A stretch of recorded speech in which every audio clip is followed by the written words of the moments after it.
The remark wasn't shouted. Came casually, like an inside joke passed between co-conspirators. He really thinks the house runs because of him? He just pays bills. That doesn't make him important. Jake's voice, confident, smirking, sharp like the edge of a freshly opened beer can. Austin laughed. A dull, muttered snort that slapped harder than anything they'd ever said to my face. I was in the den, paying the mortgage. My thumb hovered above the submit button. Then I heard that. I froze. Didn't yell. Didn't march in. Didn't explain how money turns lights on and keeps the AC from choking in the Florida heat. I just stared at the screen. My thumb fell away. Then I stood, quietly, walked to my wallet, pulled out the card I've used for a decade to hold their lives together. I cut it in half, folded the pieces into my palm like a funeral prayer, stepped outside. The porch light buzzed behind me. I lit a cigarette I hadn't touched in months. We came to Florida 3 years ago. Mallory said we needed the sun. A new start. Said Ohio was weighing us down. Too many ghosts, she called it. I followed because I always followed her. I sold my tools, left behind the only garage that ever made me feel like more than a function. Her sons, Jake and Austin, followed 6 months later. Strangers in my house with their father's eyes and his laugh and his deep-baked hatred of me. From day one, I wasn't a man. I was a wallet that walked and grilled steaks. They let me pay. Never stopped me. Gym memberships, cell plans, car insurance. Austin lifted weights on my dime. Jake drove on my gas. But they never let me in. Not once. Not emotionally. Not even functionally. I'd offer help with school or resumes, and they'd brush me off like I was a mosquito. Mallory said I had to earn it. They've been through a lot. As if grief justifies disdain. As if the weight I carried didn't count because my name wasn't on their birth certificates. At first, I tried to win them over the only way I knew how: work. Provide. I built them a home, not with drywall and studs, but with bills paid on time, hot meals, and a roof that didn't leak. But they never saw it. They only saw their biological father in photographs. Shirtless on the beach, tanned and wild. The man who disappeared but still managed to show up in their hearts more than I ever had in their eyes. I fixed the damn boat motor that summer. Took them fishing. Thought maybe casting into the Gulf would mean something. Maybe they'd finally say thanks. Jake caught a red snapper and looked right past me when Mallory came to take a picture. I smiled through clenched teeth and reeled in silence. It got worse after that. They got bolder. Austin started leaving receipts from gas stations in my truck, expecting reimbursement. Jake used the word stepdude when introducing me at the gym. Not stepfather. Not even stepdad. Just the guy who married my mom. Mallory never corrected them. That silence was worse than any insult. Then came the comment. We'd be fine without you. Austin said it over breakfast. Bowl of cereal, one sock on, one off. Didn't even look up when he said it. Jake chuckled. Mallory didn't even blink. That's when it happened. The click. The quiet, final click. It was like something broke inside me. But cleanly. No shatter, no mess. Just a snapped line, taut and final. Like a pulley that had been groaning for years suddenly giving way. I kept moving like normal that day. Finished my coffee. Drove to the bait shop. But something had changed. I didn't care anymore. Not about their approval. Not about their comfort. That night, I heard the remark from the kitchen. Laughter. Light. Mocking. The house was warm. Paid for. Stocked. Lit. And I wasn't real to them. He just pays bills. That doesn't make him important. It was the line that carved me open. Because that's what I had become, useful but invisible. A line item in their lives. The man who made the house run while they bragged about how independent they were. They paraded their strength in a system I funded. I could have stormed in, confronted them. Instead, I opened my banking app. My thumb hovered. Then I stood, quietly, pulled out my wallet, removed the card, cut it, one clean slice through the plastic. Then I stepped outside, lit a cigarette, watched the light above the porch buzz, flicker, and steady. There was something beautiful about that moment. The symmetry. Me in the dark, listening to the house I paid for laugh at my expense. The irony wasn't lost on me. It was never just about the bills. It was the erasure. The slow, surgical removal of my presence. They didn't just disrespect me. They built a reality where I didn't exist except as a credit line. They wanted my labor, my earnings, my patience, but not me. I had made every excuse for them. They're kids. They're grieving. They don't know better. But they did. Austin was 19. Jake, 21. Grown enough to know the difference between a man who shows up and one who mails in a check once a year. Grown enough to choose their words. They chose them. Carefully. And now I would choose mine by never speaking them again. I stayed on that porch long enough to watch the stars come out. The night was quiet. Just the cicadas and the churn of waves from the bay behind the house. That house. The one with the gray shutters I painted. The lawn I mowed. The gutters I climbed in the heat to clean while Jake blasted music and Austin pretended he didn't see me sweating on the roof. The house they said would run without me. Let it try. I wouldn't storm out. That's not how I operate. But I would vanish. Slowly. Like heat draining from a mug left untouched. No more paying early. No more reminders for doctor's appointments. No more rides to the gym or cash for protein powder. No more acting like love was something I had to earn from boys who weren't boys anymore. Men, by legal definition. Old enough to know better. Old enough to starve on their own arrogance. And Mallory? She hadn't said a word. She heard them, same as I did. She was 2 rooms over. And she said nothing. That silence, more than their mockery, told me what I needed to know.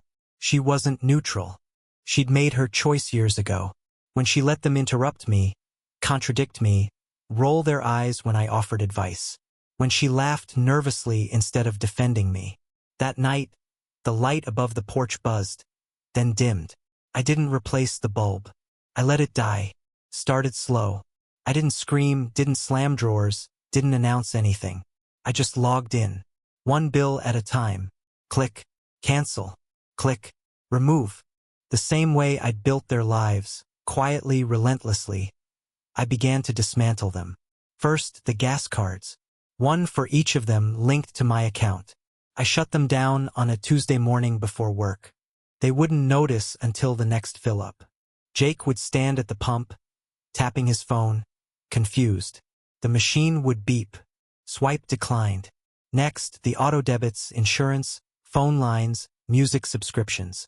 Every family account I had once offered like communion, I rescinded like a god who finally stopped answering prayers. Spotify gone. Netflix logged out. The Hulu profile that said Austin stuff? Deleted. Then I climbed into the attic and took the router. They didn't notice right away. They never do. That's the nature of comfort. When it's working, it's invisible. When it stops, panic. Day 1, silence. Day 2, Wi-Fi acting weird? Jake texted the family group chat. Day 3, Austin messaged me privately, midnight sharp, short, direct. Wi-Fi's down. Was it you? I didn't reply.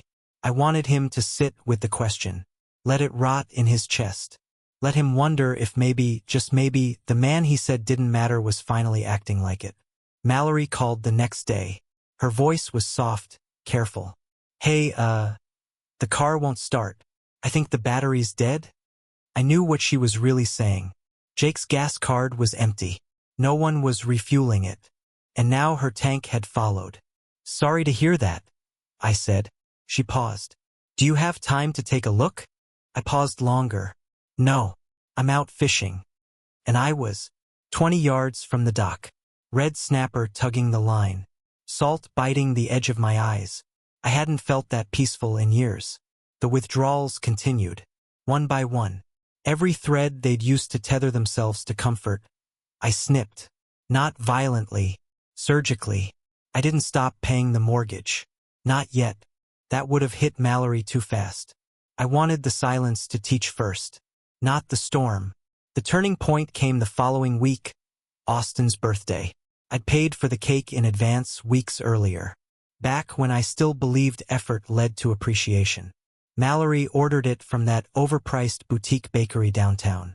Triple layer, custom frosting, candles shaped like dumbbells. The cake was ready, but the power was not. It went out that afternoon. Right on cue. Duke Energy. Unpaid. Mallory must have noticed the notices piling up. Unopened, tucked behind the wine rack. I never hid them. I just stopped shielding them. That evening, I sat outside with a beer as dusk swallowed the house. Through the window, I saw them scrambling. Phones for flashlights. Candles in old glass jars. Jake trying to relight the pilot as if that's how electricity worked. Mallory tried to keep things upbeat. She always did. They ordered pizza. Delivery guy couldn't find the address. Porch light was dead. The same bulb I let burn out weeks ago. When the cake came out, they lit candles for light, not celebration. Austin blew them out with a flashlight aimed from a phone duct taped to a chair. I saw the picture online later. All shadows and half faces. The only light in the room a shaky LED glow. No music. No streamers. Just a room full of people pretending they were okay. They didn't know I was watching from the truck. Parked down the block. Engine off. I watched Jake open a gift he didn't pay for. Watched Mallory laugh too loudly. Watched Austin try to pretend this birthday didn't mark the beginning of something unraveling. I drove off before the cake was cut. The next day, the group chat went quiet. No memes. No links. No, can you pick up milk? Texts. Just silence. The kind that hums under the skin. Then came the second wave of messages. We just need a little time. That's not what we meant. You're punishing all of us for nothing. I deleted them without opening. Austin left a voicemail. Angry, then soft, then angry again. I didn't listen to the whole thing. Just caught the last line before it auto-deleted. You can't just stop being part of this family. But that's the thing. I'd never been. Not really. Family implies reciprocity. Mutual weight. I was a donor, not a father. A sponsor, not a stepdad. Their house wasn't a home. It was a hotel I managed, without thanks, without rest. And now the staff was on strike. Mallory tried next. Said she wanted to talk. Said I was hurting everyone. I asked her one question. Did you correct them? She was quiet. Did you tell them I mattered? Even once? Silence. I hung up. Later that week, the fridge shut off. The smell must have hit like a wave. Thawed meat. Spoiled milk. Fruit flies dancing over yesterday's groceries. Jake posted in the group chat again. So who's in charge of water now? I didn't answer. Nobody did. Because deep down they all knew. They thought independence meant ignoring me. But it was my signature that bought the illusion. My hours. My blood. I stopped responding. Deleted the shared calendar. The autofill grocery list. Removed myself from every recurring delivery. Razors, detergent, protein bars. The little ghosts of care I used to leave like breadcrumbs? Gone. A month passed. I saw Mallory at the pharmacy counting coins. Hair up in a rushed bun. No makeup. Sleepless. The woman I married had vanished into someone else. She looked up. Saw me. Didn't speak. Just lowered her eyes and kept counting. Jake delivers food now. Austin works at a mechanic's garage. Word is he's angry a lot. Doesn't talk. Wears earbuds all day. The porch light at the house flickers at night. I saw it driving by. Didn't stop. Didn't slow down. I live alone now. Trailer by the bay. Salt air. Quiet mornings. Coffee that doesn't get cold because I finally drink it alone, in peace. They got what they wanted. Independence. No stepdad. No rules. No nagging. No Wi-Fi. No gas cards. No birthday cake photos that don't look like power outages. They used to say I didn't matter. That I was just a man who paid bills. Now they pay their own. And I sleep better for it. The other side of independence. The first real silence came the morning the fridge died. Not the kind you hear. The kind you feel. The hum was gone. That soft, constant purr that fades into the background until it's no longer there. You only notice it when the air goes still and the smell begins to rise. Meat, yogurt, leftovers no one finished. I wasn't there to see it, But I knew, because I'd stopped paying the utility company. Quietly, without ceremony. They'd coasted a few weeks on the grace period. Mallory probably thought she could cover it. But the moment her card declined at the grocery store, I knew the countdown had started. Jake posted in the family group chat around 9:13 a.m. "Who's in charge of water now?" That was the first time he'd spoken in days. I stared at the message, let it sit, watched it hover like a flare drifting back to Earth. No one answered. Mallory didn't reply. Neither did Austin. I'd already deleted the chat 2 weeks prior. I didn't need their confusion echoing in my pocket. I sat in my trailer, half a mile from the shore, watching pelicans skim the water. The coffee was black, bitter, perfect. They wanted autonomy, freedom, their own lives. Now they had them. Water ran when someone paid. Lights turned on when someone remembered to. Hot meals required effort, and cold drinks required electricity.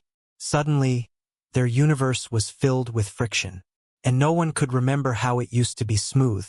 They weren't ready for it. They'd been living in an ecosystem designed around my predictability. But I was gone. Jake messaged again later that night. "We just need a little time." Austin followed with one of his classic non-apologies. "That's not what we meant." I didn't respond. Couldn't. Because I knew exactly what they meant. I'd heard it in their tone for years. Seen it in their eyes every time I walked into the room, and they kept talking like I hadn't. Mallory texted me on a Wednesday. "Can we just talk? No tension. Just talk." I didn't answer. She followed up an hour later. "Austin's looking for another job. Jake's trying to keep up with rent.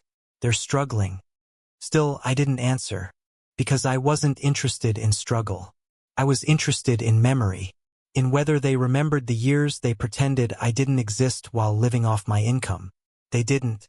Struggle is louder than memory. And hunger is a better teacher than pride. I pulled out my old laptop that night.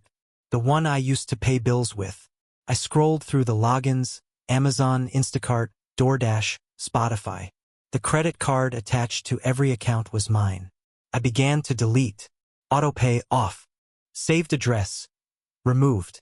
Shared calendar, gone. The grocery list Mallory and I used to coordinate, vanished. No more recurring shipments of pet food, vitamins, protein powder, or pre-ground coffee. No more comfort. No more predictability. Just silence. The kind of silence that grows legs and follows you from room to room. Mallory must have felt it first. She was the one who always claimed she could manage on her own if she had to. I'd heard that line in arguments over the years. "I can handle things. I did before you, I can do it again." But she didn't. She stopped working full-time when we moved to Florida. Said she wanted to write or start a garden business. The garden dried out by August, and the writing never started. I'd filled in the gap. Happily at first, then resentfully. Now, not at all. I saw her one afternoon. By accident. I was picking up a prescription at the CVS by the dock. She was inside, hunched near the counter, counting coins in her palm while the pharmacist bagged a generic bottle. Her hair was tied up, dark circles under her eyes. The sweater she wore was one I'd bought her last Christmas. She looked up, saw me. Our eyes met. She didn't say a word. Neither did I. She just turned back to the counter and slid her change across like a woman trying not to cry. I walked out, didn't look back. Back at the trailer, I poured whiskey into a chipped glass and sat on the steps. Let the silence spread. Word around town is Jake's doing deliveries now. DoorDash or Uber Eats. Something like that. I saw him once, at a stoplight, waiting in a borrowed sedan. His hands on the wheel like they were too heavy for him. He didn't see me, or maybe he did and looked away. Austin works at a mechanic shop across town. Same one I used to take my truck to. The owner told me he's fast with tools, but short-tempered. Doesn't smile. Doesn't talk. I nodded. Said I didn't know him that well. Let him sit with that. Mallory sent one last message. "I miss you." I didn't answer, because missing me now was easy. When the fridge hums and the lights shine and the internet never stutters, it's easy to forget the man behind the curtain. But when the light goes out, you start to see the wiring. They saw it too late. Jake posted something on Instagram a few nights ago. A photo of the house in darkness.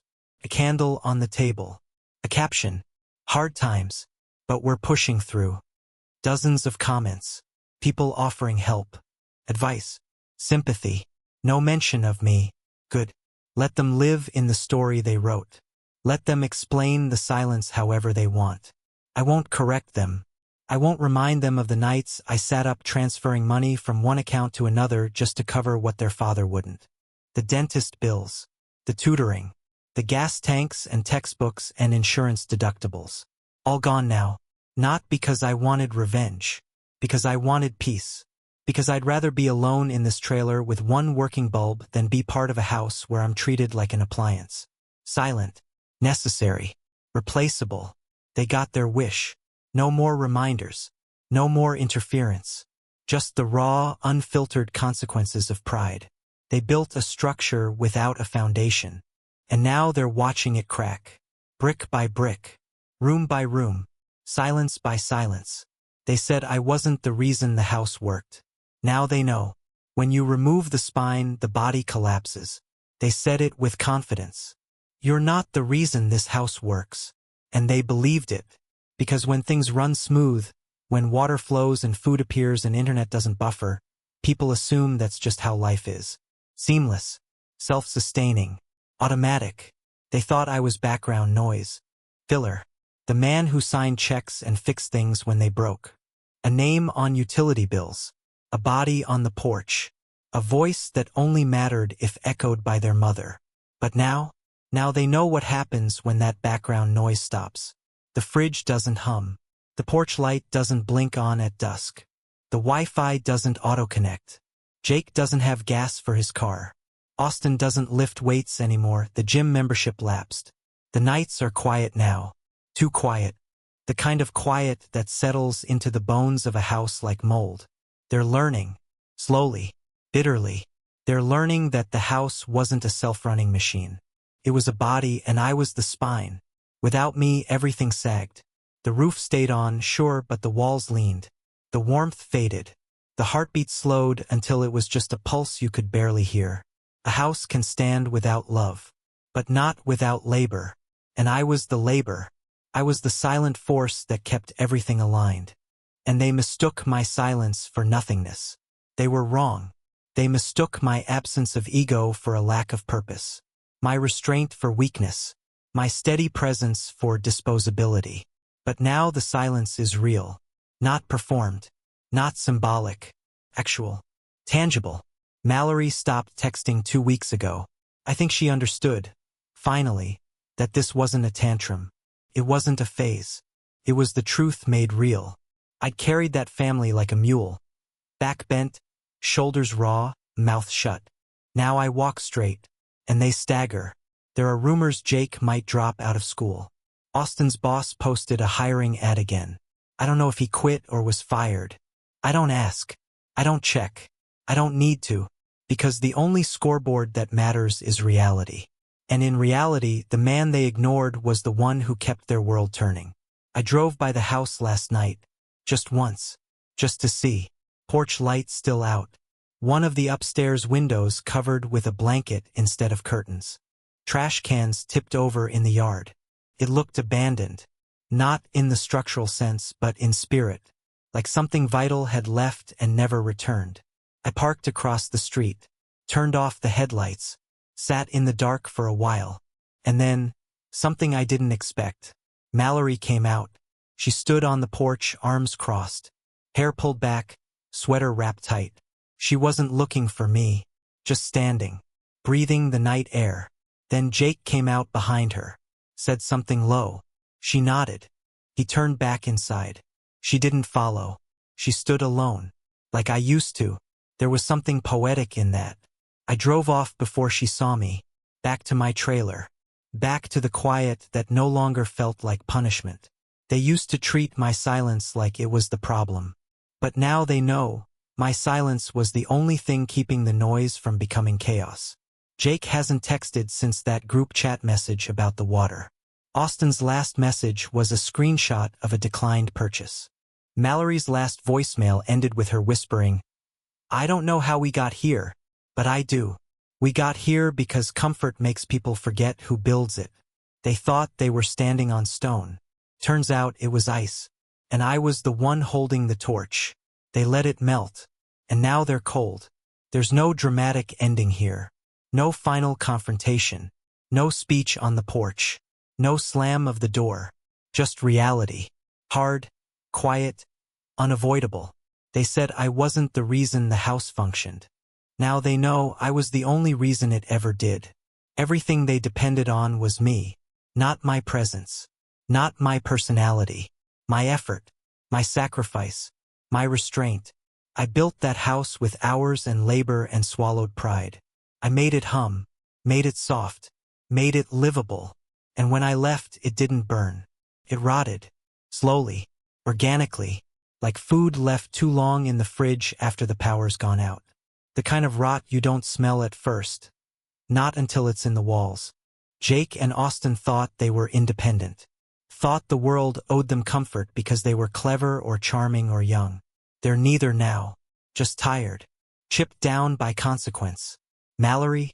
I think she knew. Somewhere deep. I think she always knew who made it work. But didn't have the stomach to say it. Silence, after all, is easy when it keeps the peace. But that same silence was the blade in my back. And now it's in hers. I don't celebrate this. Don't toast to it. Don't laugh. I just watch it. Like a man watching a ship he once built drift out to sea.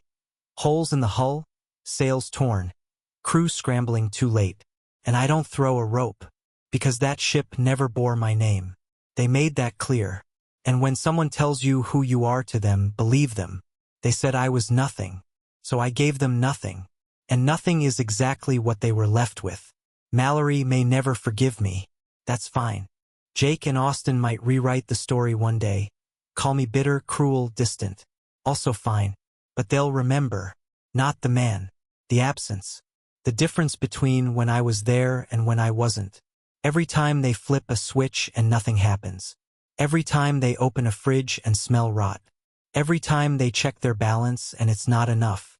They'll remember. They'll remember the man they said wasn't necessary. The man who carried them. Quietly. Completely. Until he didn't. So now I ask you, whoever reads this, whoever stood in the same shadow I stood in, was I wrong? Was I wrong to let them live in the world they said they wanted? Was I cruel to stop holding up the roof they never thanked me for? Or was this the price of silence? Would you have endured it? Would you still be paying their bills while they mocked your name? Or would you have walked, like I did, into the night, finally free?